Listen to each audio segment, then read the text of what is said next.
Hi, welcome to Pennsylvania Newsmakers, and as always, thanks for watching. Well, we're going to get an energy update. We're going to check on how the prices of electricity are going. But first, can we start the gubernatorial election?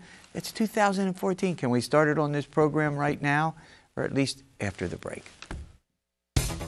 This is Pennsylvania Newsmakers, a fast-paced, unrehearsed weekly discussion with and about the leaders who shape your world. And now, here's your host, Terry Madonna.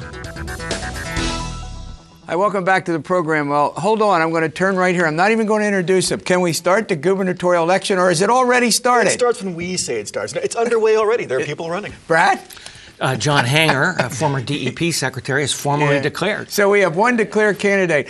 All right, here we are, sitting across from me, as often is the case. He just spoke, is Brad Bumsted. He's the Capitol News bureau chief. Is that the way you call it? Of the what is it? The Pittsburgh Tribune-Review.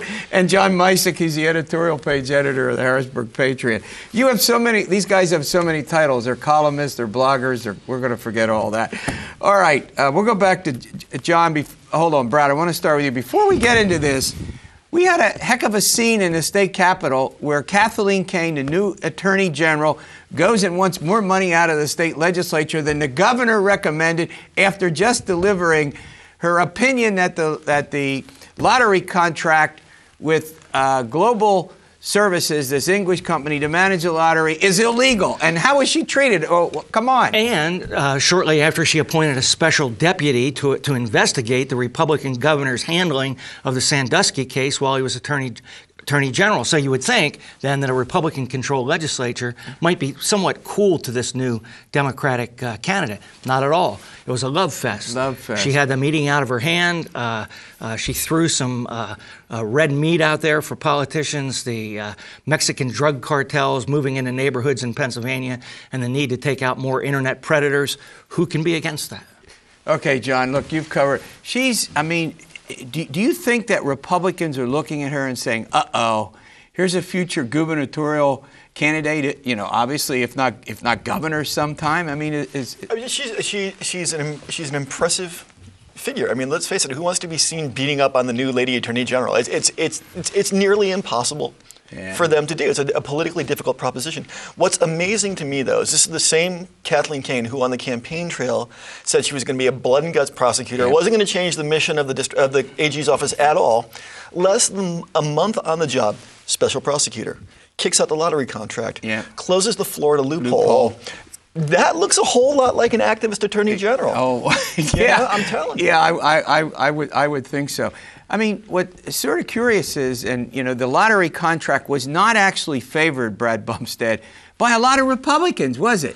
Well, that's right, and that was part of the reason for her great reception there yesterday. A number of the Republicans on the committee agreed with her decision, and Tommy Tomlinson, a Republican from Bucks County, flat out said so. Oh, gosh. All right. What was that? What do we call that? A digression, I think we call that. All right, John, let's start with you. Yes.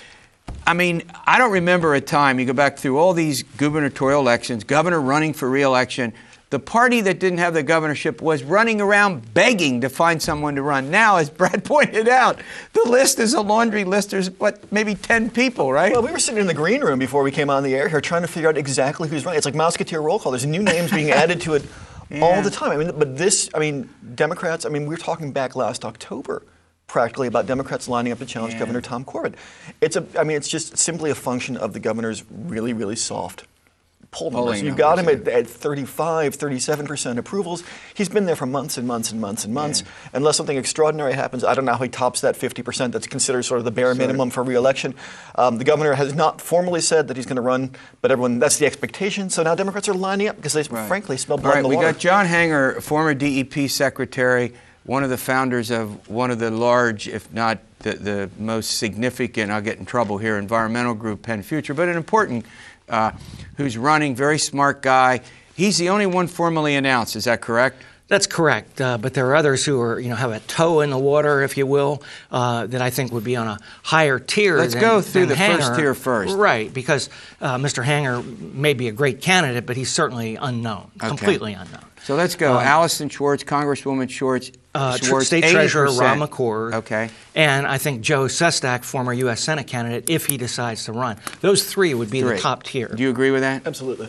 All right, so let's talk a little bit about each one of them. John, Allyson Schwartz, you were there covering her when she was a state senator. That's right. Go ahead. She's the 13th. Talk about her. Say something about her. Yeah, in the 13th district out of Montgomery County, a chunk of Philadelphia, a classic suburban Philadelphia liberal lawmaker, has become an increasing force within the U.S. House Democratic Caucus. Absolutely. She raised a bunch of money for him last cycle. She was she was a core part of their reelect effort.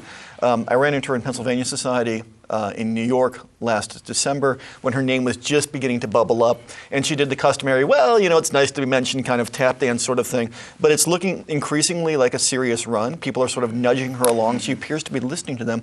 I think someone has even gone so far as to reserve web space for her. If you want a clear indication that somebody's serious, when you get a domain name, that's when it's hardcore. All right, we're going to run to a break. We'll go back. We'll continue with this. But she has to be a serious candidate, right? There isn't any doubt about it. She has strengths and weaknesses. She has about $3 million in her campaign fund that she can transfer That here. doesn't hurt. All right, we're going to come back. We're going to go through the rundown of some of these Democratic candidates. We're officially starting the gubernatorial contest for 2014 on this program. This broadcast of Pennsylvania Newsmakers is presented by the Pennsylvania Chamber of Business and Industry, the statewide voice of business, and by the Pennsylvania Business Council Education Foundation, educating citizens and business leaders about important public policy issues and civic affairs.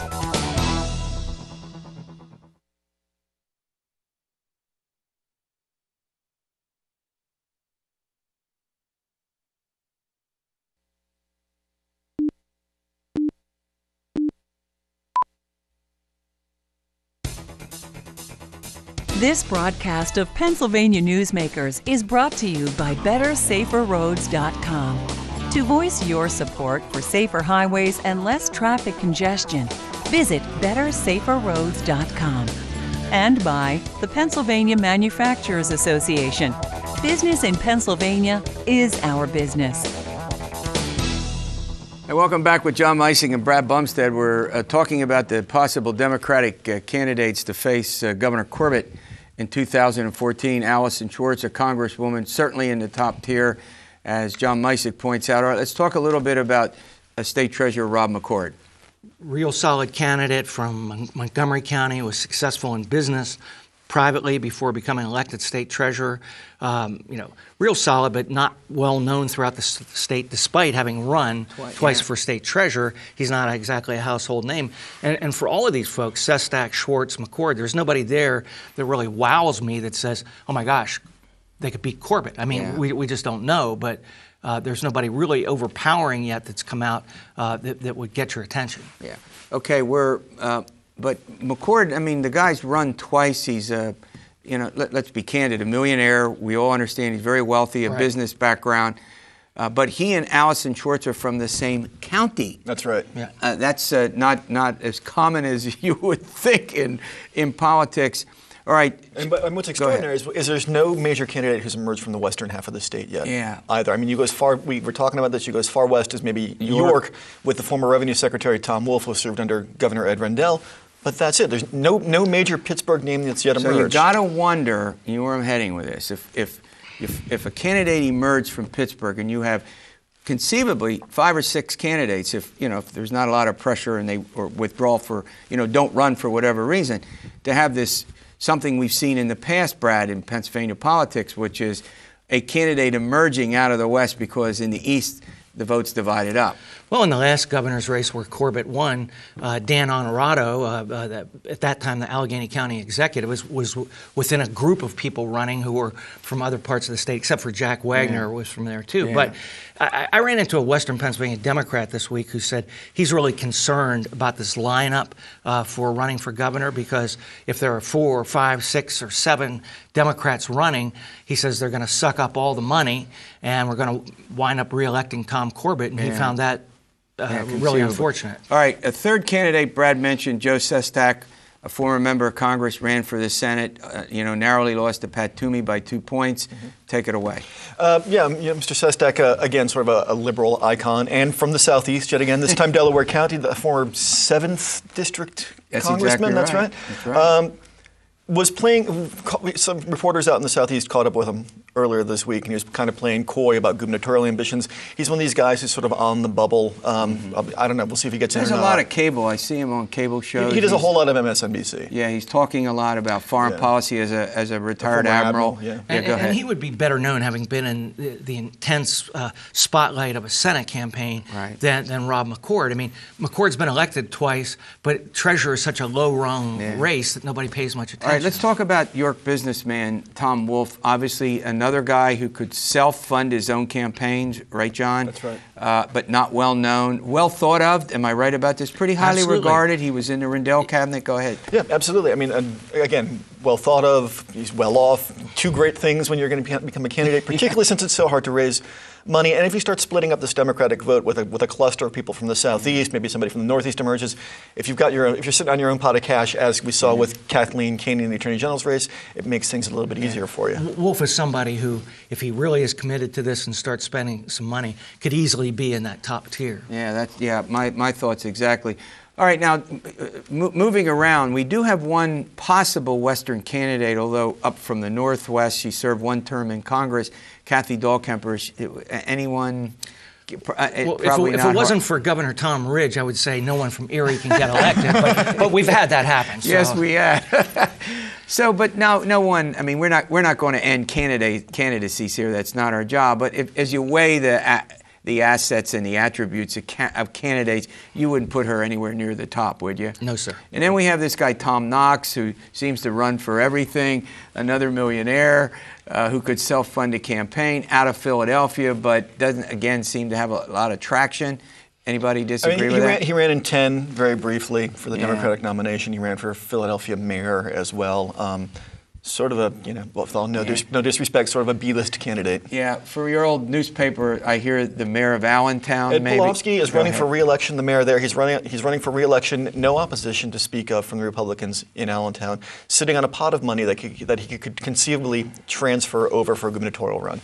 All right, here's the big question, and we're going to have time. You guys will come back over the next year and a half. We can get into this in detail. Democrats, as Brad points out, really don't want a big primary fight where they spend a lot of money, right? Right. Is there any possibility that if Allyson Schwartz, a heavyweight, Rob McCord, a heavyweight, enter the race, that the rest of them just don't run? I mean, we've seen that before, right? Do the Democrats endorse? It's possible if you're sitting back there with no money to speak of, and you look at those two who have some money, say Sestak's out of it, you might be reluctant to get in, but Tom Wolfe, he can get in if he wants. Democratic endorsement doesn't really mean anything, as we saw in 2002. I mean, and they're not real good at field clearing the way the Republicans are. Right. You look at what happened in 10 with the Republicans, where they cleared the field for Tom Corbett. They did that with the AG's race as well. The Republicans, when they decided on their chosen one, they're really good at getting sort of the dead weight. They do that better. They seem to do that better. Right? Democrats, are more fractious and more entertaining. I mean, it gets a little bit more interesting. That's why they're not a member of any organized party. We all that's remember. what Roger says. All right, great update. All right, let's find out what's going on in energy competition. You looked at your electric bill these days. We'll find out what the competition is doing and what kind of choices you have when we return. This broadcast of Pennsylvania Newsmakers is brought to you by Pennsylvania Credit Union Association. Pennsylvania Credit Unions, where people are worth more than money. To find a credit union that is right for you, check out ibelong.org. And by the Energy Association of Pennsylvania, Pennsylvania's energy information source.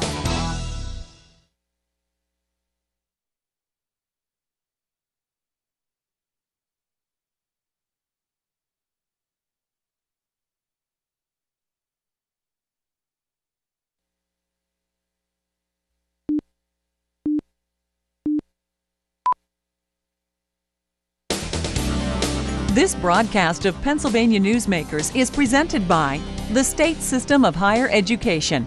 14 state-owned universities. The state system is the largest provider of higher education in Pennsylvania. And by the Hospital and Health System Association of Pennsylvania, working towards a healthy Pennsylvania. Hey, welcome back with Terry Fitzpatrick. He's the president and CEO of the Energy Association of Pennsylvania. He's our go-to guy on all things energy. Welcome back, Thank Mr. you, Terry. Fitzpatrick, former member of the Pennsylvania Utilities Commission. Hey, let's talk a little bit about electric competition. I've been reading lately more about, go and it's a competitive market. Get online, check out different electric companies, think about considering. Is there a kind of a new push going on? Now, you and I have talked about that for a couple of years. How does that stand right now? There is a new push. I think it's being given more emphasis, particularly at the level of the Public Utility Commission, which oversees all of this. They've had an investigation going on for a couple of years, and I think they're really trying to get the word out to customers to take a look at who's providing their electricity and to make a choice. Mm-hmm. When we talk about tell our viewers right now, if you're interested in looking for a new supplier, what should you do? What should the average person do? Is there a... Let me give one basic fact, Terry. You should never overlook this, but first of all, the company that distributes your electricity, the utility, is still the same. You don't have a choice of that. We have one set of wires going down the street. Where you have a choice is with respect to who you buy the supply of electricity from. Supplier, right. So you can choose your supplier. We have competition since the 1990s here in Pennsylvania. The thing to do, one of the best things you can do is get on the PUC's website, their Power Switch website, and that will list all the suppliers for the area that you live in and tell you what price they charge, tell you whether they provide renewable energy as part of their portfolio, and a number of other alternatives. But you would suggest, and you and I have talked about this, that this is fairly simple to do and people want to do it. Yes. And not get caught up in paying any more. But electric rates don't seem to be going up as much as, for example, gasoline, which, you know, wow. Is there a reason for that? It's largely because of the emergence of the Marcellus Shale. Wholesale electricity prices tend to follow natural gas prices because natural gas is increasingly an important fuel in generating electricity. So these shale plays that have emerged are helpful in a number of ways. Certainly, if you have natural gas service, obviously it helps to keep the price of that service down, but it also helps to keep the price of electricity down. Yeah. All right, let's switch gears a little bit and talk about something that's new to me, and that's called default service. Right. And why viewers should care about something called default services. I know there's an investigation that's going to lead to perhaps action in the state legislature. Why should our viewers care about something called default services? Well, the PUC has had an investigation going for a couple of years of the retail electricity market, how they could make competition better. And that really keys on default service, and that is who provides your service, who gives you the supply of electricity, who supplies it to you if you don't affirmatively go out and choose somebody. Right now, that's the utility that does that. Now, the utility always provided your service in the old days before competition, but it was a lot different then because then utilities owned power plants. Utilities don't own power plants anymore, so we have to go into the market to buy it if we're going to supply it to customers. We currently do that in a way where we don't make any profit on it. We make profit on the distribution portion of your bill, not on the supply part. Okay. And we buy products now. It's really designed under the current law to be a fairly competitive, attractive product. It's stable because we use different types of contracts to purchase it. So it's a safe place for customers to go. I think what the PUC is looking at is, should we have a change in the philosophy behind that? Either, originally they were looking, should we get the utility out of that business? But I think they've become more realistic politically and think maybe they can't do that. Right. So should we change the philosophy behind default service so it's more a backstop and we assume that customers go into the market and shop? That's really, I think, what's at stake here. All right, we're going to run to a break. When we come back, we've been talking on this program a lot about infrastructure, roads and bridges, how important it is, something that doesn't often get discussed. We're going to talk about on here, and that's basically the infrastructure that supplies our energy, and if that doesn't keep pace, we could have not a dissimilar problem to what we faced with roads and bridges if it deteriorates. We're going to ask Terry Fitzpatrick about that and more following these words. This broadcast of Pennsylvania Newsmakers is presented by Highmark Blue Shield, changing the way health plans work for business with a variety of plan options for employers and more choices for employees. Information is available at highmark.com. have a greater hand in your company's health. And by the Pennsylvania Healthcare Association, the future of long-term care.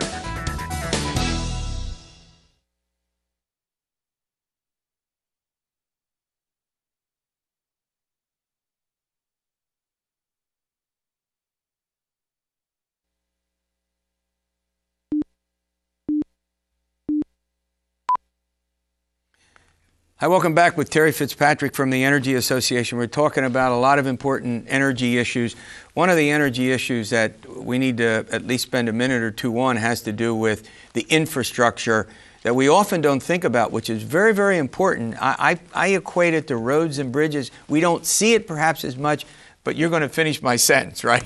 Yeah, it's very important in the energy side, too. Certainly important for electricity with the poles and wires. And on the natural gas side, we have some interesting policy developments now. Of course, there's been an emphasis for a good while on replacing some of the older gas mains that are out there, the cast iron and bare steel. Just last year, we had a law passed by the General Assembly to provide some help in doing that by allowing the utilities to recover those investments in a more timely way. And we think that's going to be very helpful. But more recently now, we're seeing a new push with the emergence of the Marcellus Shale. I think one of the effects of that is more customers are looking to get natural gas service if it's not currently available to them. So there's a lot of talk about policies. Talking about for heating their homes? Yes, for heating their homes and for other uses. How can we get natural gas service to customers who don't currently have it available to them because the mains don't go through their neighborhood? So there's a lot of competing demands for infrastructure and investment here. And, you know, it's a good thing for gas utilities, but it's also something we have to balance. I often notice that we don't think very much about the infrastructure until there's a storm, and suddenly you've got 95 electric, poles that carry the wiring down, and then all of a sudden people realize, well, maybe that should have been replaced, or we should have, provided the resources to get that done. It's interesting how we often don't think of a problem, and the same on roads and bridges, until we're driving down a street and we run into a pothole and need a new tire, or a bridge, it gets a little shaky. But what's the progress that we're making on that? Well, the law, I mentioned the law that was passed last year that helps to give accelerated recovery. The utilities really are stepping up in this regard with more investments in their infrastructure. We realize that we need to do it. We have a long-term perspective on that. We just think it's very important to replace those things even before there's problems with them. Now, with the storms, certain things, no matter how new your infrastructure is, it's not going to help. But it is generally true that the more modern your infrastructure is, the more resilient it will be. Let me ask you this final question. When we talk about the infrastructure for natural gas, are we talking geographically about a part of the state as opposed to another, or are we talking about all parts of the state? We're really talking about all parts of the state, although in urban areas they tend to have the service available now because that's where it makes sense, I think, where customers are more densely clustered. It's easier to get gas service to them. So we're talking about a lot of suburban areas, sometimes even in towns won't have service in all areas of the town. So it really affects all parts of the state. All right, great update as always. Thanks for coming on. Thank you. All right, we'll see you next week for another edition of Pennsylvania Newsmakers, and as always, stay well.